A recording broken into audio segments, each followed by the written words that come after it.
આજે ગુજરાતની અંદર પંચમહાલ જિલ્લાનું શહેરા તાલુકો અને શહેરા તાલુકાનું ઉજડા ગામ, અત્યારે હાલ આપણે ઊભા છીએ એજડા ગામની અંદર.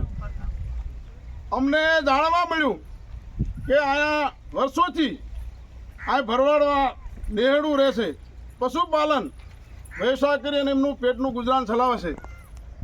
તો અત્યારે આ સરકારને મેં કહેવા માંગુ છું, એક તો તમે જનજાગૃતિના કાર્યક્રમ કરો છો, જાગૃતિ ફેલાવવા માટેના કાર્યક્રમ કરો છો, રોજગાર આપવાની વાતો કરો છો, ત્યારે અમારા માલધારી સમાજ ભરવાડ સમાજના વર્ષોથી આ રહેણાંક કરી અને પશુપાલનનો ધંધો કરી પેટીયું રળતા આ ભરવાડ સમાજ 25 થી 30 ઘર એમના ભાડે દેવામાં આવ્યા છે.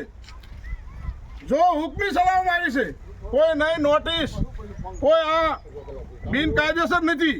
વર્ષોથી આમની પાસે પુરાવા છે, 7/12 છે, ગામતળ છે, ઇન્દિરા આવાસના મકાન એમને મળેલું છે, પ્રધાન આવાસ યોજનાનો અમને લાભ મળ્યો છે, બધી પહોંચ્યું, બધા ડોક્યુમેન્ટ અમે જોયા છે.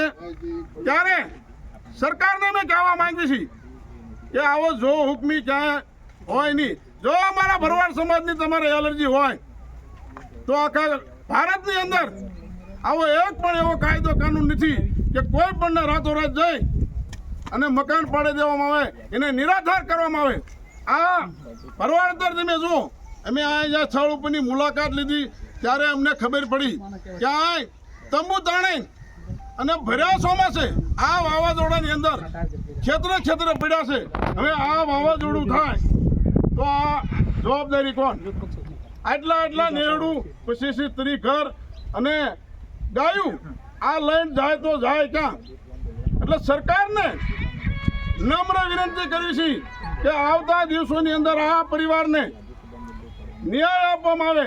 અને કોઈને જો ખુરશીનો પાવર હોય કે અમે કાંઈક છીએ, પણ કુદરતની અંદર દેર એ અંધેર નથી, એટલું યાદ રાખજો. તમારે જે કાંઈ ખુરશીનો પાવર હોય, કોઈનું નામ અમારે નથી આપવું, અમે જે કાંઈ અધિકારી કોઈ સંડોવાલા છે અને તાત્કાલિક કાલના હુકમથી કોઈને કહેવાય છે આ મકાન પાડવામાં આવ્યા છે, તો આનો તાત્કાલિક આ મકાન ફરીવાર આ સ્થળ ઉપર મકાન સરકાર ઊભા કરી આપે અને માલ ઢોરની ઘાસચારાની તાત્કાલિક આમને જે કાંઈ દાણા પાણીની જે વ્યવસ્થા કરવાની હોય એ વ્યવસ્થા કરવામાં આવે.